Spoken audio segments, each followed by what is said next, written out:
नमस्कार दोस्तों। प्रस्तुत है शिवराम चक्रवर्ती की लिखी एक बांग्ला कहानी खुशबू की चोरी, जिसका हिंदी अनुवाद किया है डॉक्टर शोभा घोष ने। मैंने कभी हावड़ा पुल ही पार नहीं किया है, ऐसा ही सभी को ज्ञात है। वही मैं एक बार समुद्र पार जापान गया था।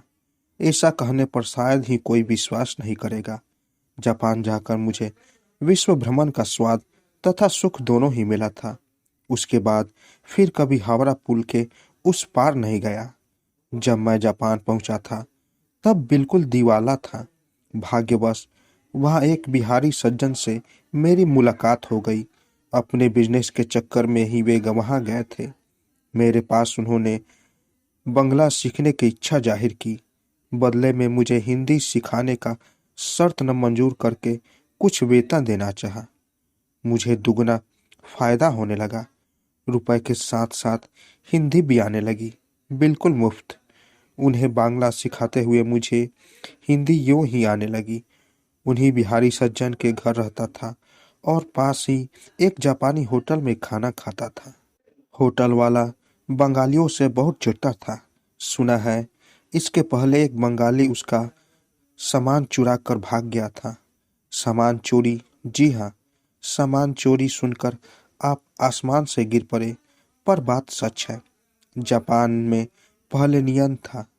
जब उस बंगाली के आसमान चोरी के बाद से वह नियम बदल गया है। पहले वहां जमीन के साथ साथ उसके ऊपर के आसमान का भी निश्चित मूल्य होता था। किसी व्यक्ति के जमीन के साथ उसके ऊपर के आसमान का मालिक वही होता था। जमीन की तरह वह आसमान को भी वह इच्छा अनुसार दाम लगाकर बेच सकता था। मान लीजिए कोई 4 कट्ठा बाई 2 कट्ठा प्लेट के ऊपर एक मंजिला मकान बनाना चाहता है। उसकी ऊंचाई होगी 10 हाथ। उसी सीमा तक 10 हाथ ऊंचाई तक आसमान खरीदकर इतने में ही मकान बनवाना होगा। जमीन के मालिक को बड़ा लाभ होता था। एक मंजिला मकान के लिए किसी को जमीन देने के बाद ऊपर दूसरी मंजिल के लिए दूसरे को, तीसरी मंजिल के लिए तीसरे को, इस प्रकार वह हर एक ही 4 कट्ठा जमीन को बार बार कई व्यक्तियों को बेच सकता था। जमींदारी की यही पराकाष्ठा थी। मकान मालिकों को बड़ा कष्ट होता था। मान लीजिए आप एक मन पसंद मकान बनवाकर सुख से दिन व्यतीत कर रहे हैं। अचानक कोई दूसरा व्यक्ति आपके मकान के ऊपर आसमान खरीद कर दूसरा मंजिल खड़ा करने लगा। शुरू हो गया हो हल्ला। छत पिटने के कठोर शब्द से कानों के पर्दे फटने लगे। सीमेंट बालू से सराबोर रस सिक्त अर्थात चूना सिक्त होकर आप ही चूना पोतने लगे अपने ही गालों पर। बुढ़ापे में आप मकान बनाकर चैन से रहूंगा। वहां न जाने कहां से एक झंझट उठ खड़ी हुई। उस बंगाली ने उस होटल वाले से कुछ जमीन खरीदकर एक मंजिला मकान खड़ा किया था। जमीन का पूरा पूरा उपयोग ही उसने किया था। 1 इंच भी जगह नहीं छोड़ी थी। केवल आकाश की ओर 1 हाथ जगह छोड़ दी थी। कुछ दिनों के बाद उस होटल वाले ने उसके ऊपर का हिस्सा दूसरे मंजिले के लिए किसी दूसरे को बेच दिया। जब वह व्यक्ति ईंट सीमेंट बालू लगाकर दूसरा मंजिल खड़ा करने को तैयार हुआ, तब उस बंगाली सज्जन ने कहा, भाई, मकान बनाना हो तो जरूर बनाओ, पर आसमान की ओर 1 हाथ मेरा अधिकार है, उसे छोड़कर ही बनाना। आसमान का कुछ भाग छोड़कर उसे मकान बनवाना था। वह जानता था जो भी हो, शून्य धरती पर नींव डालकर मकान बनवाना हवाई किला बनाना है। होटल वाले को जब यह ज्ञात हुआ तब वह अत्यधिक क्रोधित हुआ, लेकिन अंत में वह बंगाली सज्जन ही जीत गया। उसके मकान के ऊपर दूसरा मंजिल नहीं बन पाया। आकाश की जमीन शून्य होने पर भी जब उचित मूल्य देकर खरीदी बेची जा सकती है, तब वह परी भी हो रहे तो उसका मतलब यह नहीं कि ऊपर से हमारा अधिकार हट गया है। तब से होटल वाला बंगालियों से बेहद चिढ़ता था। मैं उसी होटल में खाना खाने जाता था। बहुत बड़ा नामी होटल था। चाइनीज कुक खाना बनाते थे। दाम भी था वैसा ही। अधिकतर नामजादे लोग ही उस होटल में खाना खाने आते थे।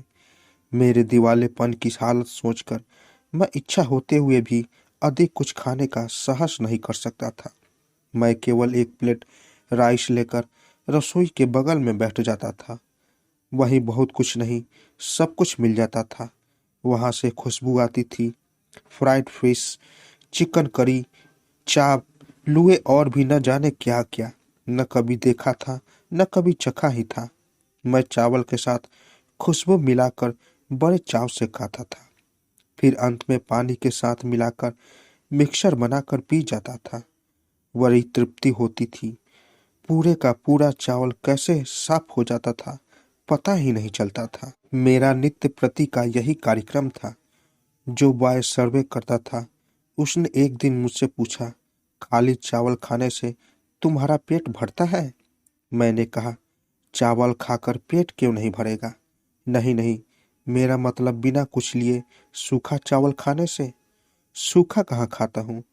तुम लोगों के रसोई से इतनी अच्छी अच्छी चीजों की सुगंध आ जाती है, उसे मिलाकर रस बनाकर खा जाता हूँ। खाने में भी आनंद आता है और पेट भी भर जाता है, लेकिन दाम कुछ नहीं लगता, बिल्कुल ही फ्री ऑफ चार्ज। फिर भी फिर भी क्या जानते हो, मेरा जेब हिरोशिमा का मैदान है। पता नहीं कैसे बात बात में मेरी यह बात होटल वाले ने जान ली।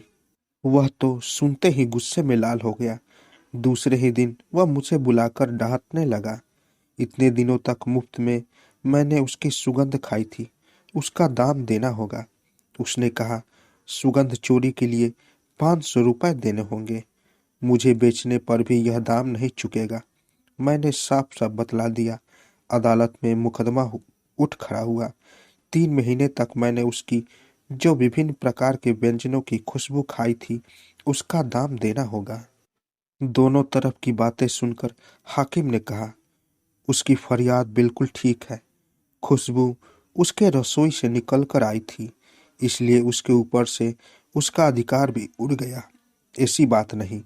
खाद्य सामग्री के सदृश उसकी खुशबू का राइट भी उसके मालिक के द्वारा ही संरक्षित रहता है। मान लीजिए किसी का कुत्ता अगर जंजीर तोड़कर भाग जाए, तो फिर क्या उस पर से उसके मालिक का अधिकार चला जाता है? हाकिम की राय सुनकर होटल वाले की खुशी का ठिकाना नहीं। इस कारण उसके 500 रुपए की मांग मंजूर की जाती है कहकर उसने मेरी ओर देखकर पूछा, कितने रुपए है तुम्हारे पास? केवल 1 ही रुपया। यह क्या बजाता है? तो फिर उसे ठन ठन कर गिन गिन कर 500 रुपये बजाओ, ज्यादा नहीं। दोनों जेब ढूंढ कर 1 रुपया मिला। मैंने बजाना शुरू किया। 1 ही रुपया, एक अनेक, 100 नहीं 500। 500 बार बजाने के बाद हाकिम ने कहा, बस करो, हो गया। कहकर उन्होंने होटल वाले की ओर दृष्टि डाली।